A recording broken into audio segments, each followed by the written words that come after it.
Ako si Lorlyn Garcia Velarde at narito ang mga napapanahong balita. Bilang tugon sa hamon ng sektor ng kalusugan, pagbuo ng karagdagang pasilidad ang pangunahing aksyon na ipinangako ni Pangulong Bongbong Marcos sa kanyang nakaraang SONA. Dagdag dito ay ang pagpapalawak ng mga benepisyo, hangarin na makapagbigay ng maayos at serbisyong abot hanggang sa pinakamalalayong parte ng bansa. Alamin ang buong detalye sa ulat ni Zenny Derrama. Pagdadagdag at pagpapataas ng kalidad ng mga ospital, pasilidad at center. Yan ang panimulang punto ni Pangulong Ferdinand Marcos Jr. ukol sa sektor ng kalusugan sa kanyang ikatlong State of the Nation Address o SONA noong nakaraang taon.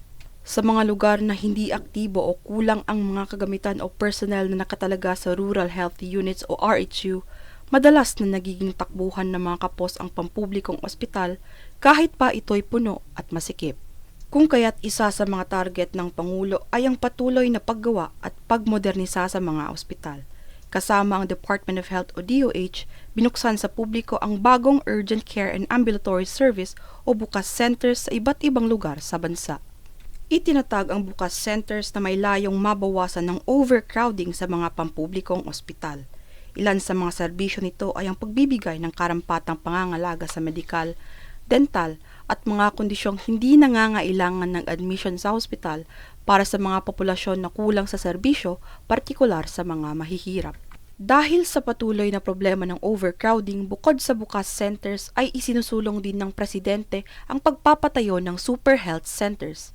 Isa itong semi-hospital na mas malaki kumpara sa karaniwang RHU na may serbisyo gaya ng birthing facility, isolation room, pharmacy at ambulatory surgical unit. Maliban pa rito ay ang pasilidad tulad ng laboratorio, x-ray, ultrasound at mga dialysis unit. Target din ng Pangulo ang pagtitiyak na bawat isang probinsya ay mabibigyan ng mobile clinic upang mapalapit ang serbisyong medikal sa mga Pilipino. Bukod sa mga nasasalat o pisikal na serbisyo, kanya ring nabanggit sa SONA ang nasa 400,000 Pilipinong nakararanas ng cancer, kung saan base sa huling datos ng Philippine Statistics Authority o PSA, pumapangalawa ito sa may pinakamataas na sanhi ng kamatayan sa bansa noong 2024. Patuloy naman ang pagbibigay ng financial assistance ng Philippine Health Insurance Corporation of PhilHealth sa mga cancer patient na layong mabawasan ang kanilang bayarin sa pagpapagamot. Tulad na lamang ng benefit package ng PhilHealth sa prostate, breast, cervical, colon at rectum at iba pang uri ng cancer, Marso noong nakaraang taon nang taasan ito.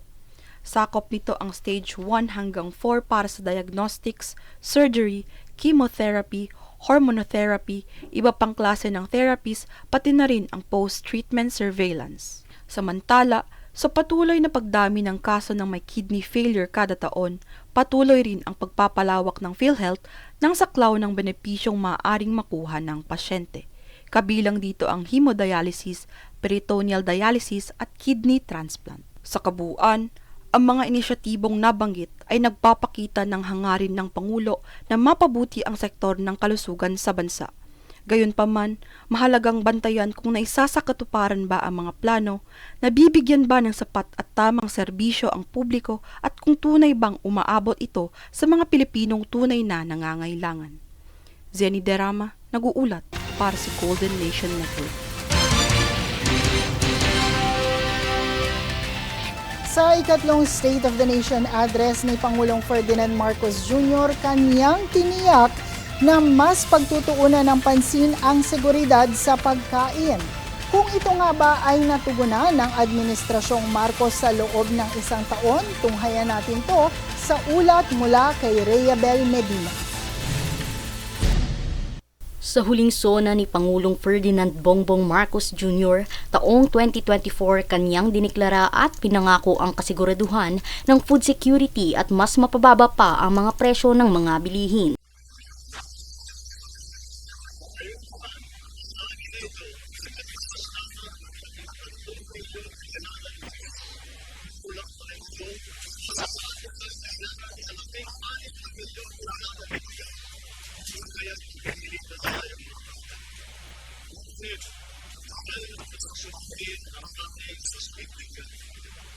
Kaya naman pinagtuunan niya ng pansin ang pagsuporta sa sektor ng agrikultura, kung saan layo nitong mapabilis, mapadali at mapalakas ang produksyon mula sa pagpunla, pag-ani, paghuli at maging sa pagbiyahe at pagbenta. Ayon sa kanya, nitong nakalipas na taon mahigit 100 kilo ng mga sari-saring binhi, suwi at pataba ang ibinigay na tulong para sa mga magsasaka. Bukod dito, ang pamahalaan din umano ay naglabas ng mga bakuna proteksyon laban sa swine fever para sa mga alagang hayop ng mga magsasaka. Dagdag pa ng pamahalaan na handa rin silang magbigay ng garantiya laban sa pagkalugi ng mga magsasaka. Ipinangako rin ni PBBM na pababain ang tariff rate sa pag-import ng nasabing bigas, mais at maging ang karne hanggang sa huling taon ng 2024. Batay rin sa pamahalaan, sila ay nagpalawig ng technical at financial assistance para sa sektor ng agrikultura. Sa adrin ng pamahalaan, natuloy pa rin ang programa sa pamamahagi ng mga titulo ng lupa para sa mga magsasaka. Kasabay nito ang pamamahagi ng Certificates of Land Ownership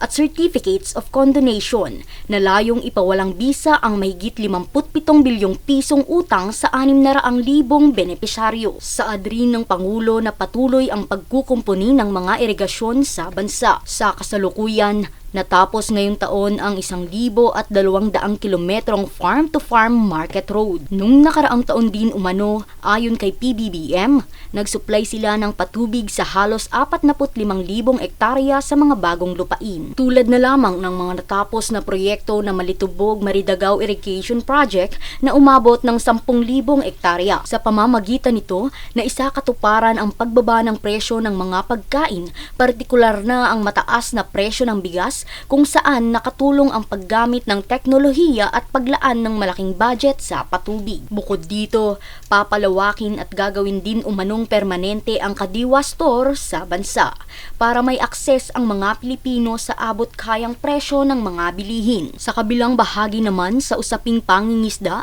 ang pamahalaan ay nagpaunlak ng 500 million fingerlings at mahigit 3,000 fishing boats. Kaugnay nito, pinaayos rin ang fish ports. Gayunpaman, tila hindi na kontento at dismayado pa rin ang mga mangingisda at magsasaka dahil ilan sa kanilang mga hinaing ang hindi nabanggit sa nagdaang SONA ng Pangulo. Giit nila na hindi natalakay ang reklamasyon sa bansa na nakakaapekto sa sektor ng pangingisda. Gayunpaman, batay sa Administrasyong Marcos, kanila pang mas pinaguhusay at tinututukan ang sektor ng pagsasaka sa bansa.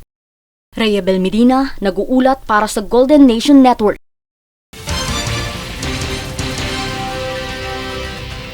Senator Riza Ontiveros na nanindigan na patuloy pa rin ang impeachment trial laban kay Vice President Sara Duterte. Ito anya ay dahil sila ay nag-convene na sa impeachment court bilang senator judges. Ito ay sa kabila ng desisyon ng Korte Suprema kamakailan lamang na ang naturang kaso ay unconstitutional dahil sa paglabag sa one-year ban. Ang pahayag na ito ng senadora ay mula sa isang media forum bago magbukas ang sesyon ng 20th Congress ngayong Lunes, July 28, kung saan kaniyang inamin ang pagkadismaya sa naging desisyon ng Korte. Ngunit kanya pa rin itong nire-respeto. Kaugnay nito, kanya rin kinumpirma na may ilang mga individual ang nais na maghain ng resolusyon at mosyon ng konsiderasyon sa Korte patungkol sa impeachment.